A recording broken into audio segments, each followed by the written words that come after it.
Pernahkah coy-coy bertanya bagaimana Soviet menghentikan Blitzkrieg Jerman dalam pertempuran Moskow di tahun 1941? Oke, mari kita bahas. Seperti biasa, jika kurang mohon ditambah, jika salah mohon dikoreksi, jika ada referensi lebih, mari kita saling berbagi.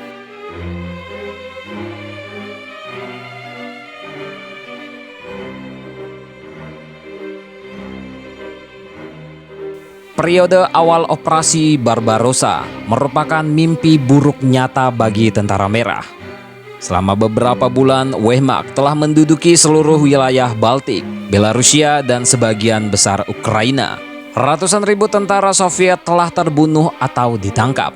Sementara Jerman datang sangat dekat dengan kota-kota utama negara itu, Leningrad dan Moskow. Pada awal Oktober 1941, hanya 200 km dari ibu kota dekat Vyazma, tentara Soviet telah dikepung. Kehilangan sekitar 1 juta orang, terbunuh, terluka, dan ditangkap. Moskow berakhir hampir tidak berdaya. Pada tanggal 15 Oktober, kota itu dicekam kepanikan karena penduduknya yang melarikan diri secara massal ke timur, dan kekacauan itu disertai dengan penjarahan dan perampokan. Ada barisan tak berujung orang dengan ransel bergerak di sepanjang jalan raya, disertai dengan mobil dan truk penuh dengan barang-barang rumah tangga. Saat ini orang-orang meninggalkan Moskow sama seperti kemarin mereka meninggalkan Vyazma. Hanya dengan menerapkan tindakan keras termasuk jam malam dan patroli militer, pihak berwenang berhasil memulihkan situasi di kota.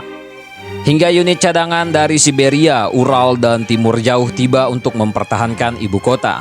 Komando Soviet berusaha mengulur waktu dan menunda musuh selama mungkin. Semua resimen dan divisi yang tersedia dilemparkan ke garis pertahanan yang dibangun dengan tergesa-gesa pada pendekatan ke Moskow. Mereka diperkuat oleh taruna pendidikan militer dari Moskow yang disebut dengan Kadet Kremlin dan Podolsk, banyak diantaranya bahkan belum berusia 18 tahun. Setelah lulus, mereka seharusnya bergabung dengan angkatan bersenjata sebagai komandan. Namun sekarang mereka pergi ke garis depan sebagai prajurit. Dalam pertempuran yang berat dan sengit, datasemen gabungan taruna dari sekolah infanteri dan artileri Podolsk setelah kehilangan 2.500 orang dari total 3.500. Mereka berhasil menahan musuh selama 12 hari. Pada saat itu, pertempuran jarak dekat yang sangat sengit pun terjadi. Dengan kedua belah pihak menderita banyak kerugian.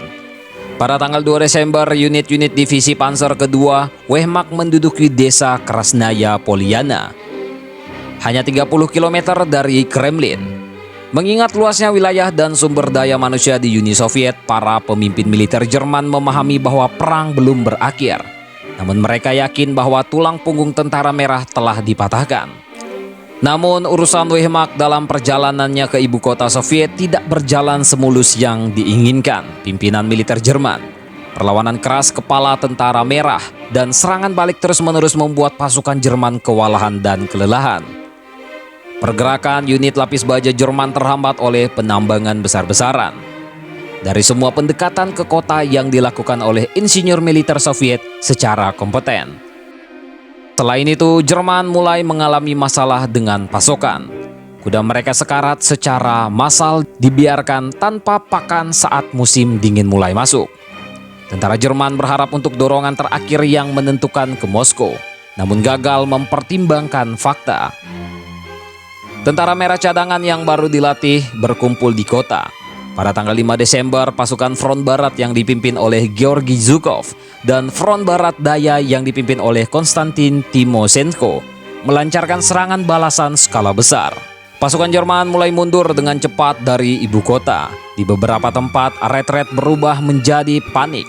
Pasukan tentara merah yang maju merebut sistem artileri yang ditinggalkan oleh musuh. Pada tanggal 19 Desember, Adolf Hitler menggantikan Walter von Brauchitsch sebagai panglima tertinggi tentara Jerman dan memberhentikan Fedor von Bock sebagai komandan satuan darat grup tengah. Komandan grup Panzer kedua Hans Guderian yang juga kehilangan jabatannya. Namun baru pada awal Januari 1942 Jerman berhasil menstabilkan garis depan.